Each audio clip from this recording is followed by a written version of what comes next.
আজকে আমাদের সসীম ধারার লেকচার 5। আজকে আমরা গুণোত্তর ধারার সমষ্টি বিষয়ক কিছু অঙ্ক করব। সমষ্টি নির্ণয়ে দুইটা সূত্র আছে। n সংখ্যক পদের আর কি সমষ্টি নির্ণয় করব আমরা। দুইটা সূত্র আছে। এ যেহেতু আমরা জানি এ হচ্ছে প্রথম পদ, আর হচ্ছে সাধারণ অনুপাত। আর যদি অনেক চেয়ে ছোট হয় তাহলে এই সূত্র ব্যবহার করতে হবে, আর যদি অনেক চেয়ে বড় হয় তাহলে এই সূত্র ব্যবহার করে আমাদেরকে গুণোত্তর ধারার সমষ্টি বের করতে হবে। একটা প্রশ্ন নেই, এখানে একটা ধারা দেওয়া আছে, বলছে ধারাটির প্রথম 14টি পদের সমষ্টি আমাদেরকে বের করতে হবে। তো প্রথম পদ এ সমান হচ্ছে 3। যেহেতু এটা দ্বারা এটাকে ডিভাইড করলে 3 পাই, এটা দ্বারা এটাকে ডিভাইড করলে 3 পাই, এটা একটা গুণোত্তর ধারা, এটা হচ্ছে চেনার উপায়। তাহলে সাধারণ অনুপাত আর সমান হচ্ছে 9/3 ইকুয়াল টু 3। তাহলে প্রথম 14টি পদের সমষ্টি বের করতে হবে।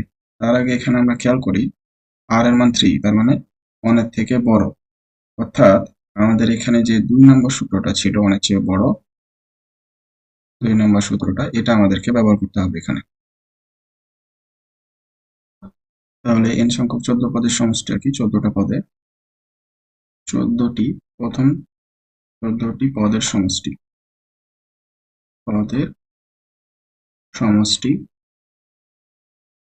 s হচ্ছিল a into r to the power n, n এর জায়গায় 14 হবে -1/r-1।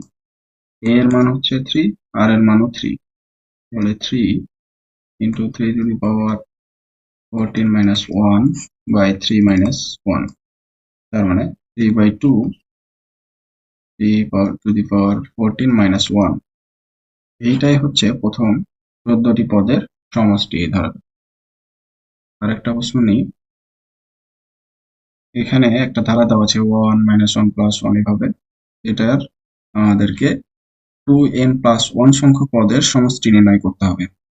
2n+1 সংখ্যক পদের সমষ্টি নির্ণয়। তার আগে আমরা এই সংখ্যাটা সম্বন্ধে জেনে নিই। এখানে n যেহেতু স্বাভাবিক সংখ্যা, n এর মান যদি আমরা 1, 2, 3 এগুলো বসাই, এটা থেকে সর্বদা বিজোড় সংখ্যা পাবো। তার মানে 2n+1 এটা একটা বিজোড় সংখ্যা। এখন আমরা মূল অঙ্কে চলে যাই। তাহলে এখানে প্রথম পদ a ইকুয়াল হচ্ছে 1, সাধারণ অনুপাত r সমান হচ্ছে -1/1 মানে -1। এখানে r এর মান 1 এর চেয়ে ছোট, যেহেতু 1 এর চেয়ে ছোট তাহলে আমাদেরকে 1 নম্বর সূত্রটা ব্যবহার করতে হবে সমষ্টি নির্ণয়ের জন্য। তার মানে 2n+1 সংখ্যক পদের সমষ্টি সমান a ইন্টু, যেহেতু r এর মান 1 এর চেয়ে ছোট পেয়েছি আমরা, তার মানে হচ্ছে 1 - r to the power n এর জায়গায় হবে 2n+1, আর এখানে হবে 1 - r। তার মানে এর মান 1, আর এখানে r এর মান হচ্ছে -1 টু দি পাওয়ার n+1, এখানে 1 আবার -1। উপরে আমরা এটা যেহেতু বিজোড় সংখ্যা 2n+1, তার মানে এখান থেকে পাবো 1 -1, আর এখানে পাচ্ছি 1+1, অর্থাৎ 2/2, তার মানে হচ্ছে 1। তার মানে আমরা এই প্রশ্নটার সমষ্টি পেলাম, 2n+1 সংখ্যক পদের সমষ্টি পেলাম 1। আরেকটা প্রশ্ন নিচ্ছি,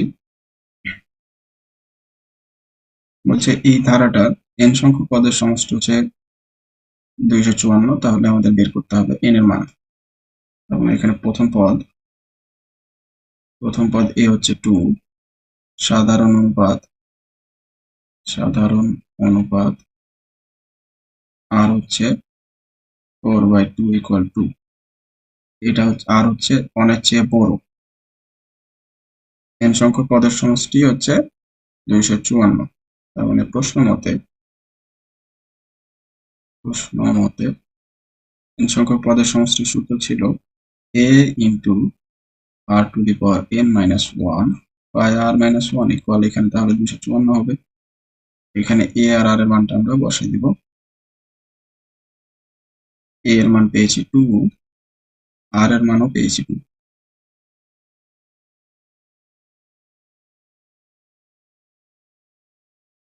তাহলে এখানে পাচ্ছি two the power n minus 1, এখানে তো 1 পাচ্ছি, আর এই 2টা যদি আমরা এই পাশে গিয়ে ভাগ করে দিই তাহলে পাবো 254/2। তার মানে এখানে পাচ্ছি two to the power 1 two to the power n minus 1 equal 127। তার মানে two to the power n equal 128 পাচ্ছি। Two to the power n equal two to the power 7। তার মানে এখান থেকে আমরা পাচ্ছি n ইকুয়াল 7। এইটাই হচ্ছে n এর মান। আরেকটা প্রশ্ন নেই, এখানে log 2, log 16, log 512 এই একটা ধারা দেওয়া আছে। এটা প্রথম 12টি পদের সমষ্টি বের করতে হবে আমাদের। প্রথম 12টি পদের সমষ্টি বের করতে হবে এটা। তার মানে এখানে হচ্ছে log 2 প্লাস এটাকে আমরা লিখতে পারি log 2 টু দি পাওয়ার 4, এটাকে লিখতে পারি log 2 টু দি পাওয়ার 9। এভাবে 12তম পদ পর্যন্ত আমরা নিব। 12তম পদ এখান পর্যন্ত নিব। তাহলে এটা থেকে আমরা যত যা আছে তাই। log এর একটা সূত্র আছে যে log a টু দি পাওয়ার যদি এখানে n থাকে, এই n টাকে সামনে নিয়ে লেখা যায় n log a, এইভাবে করে লেখা যায়।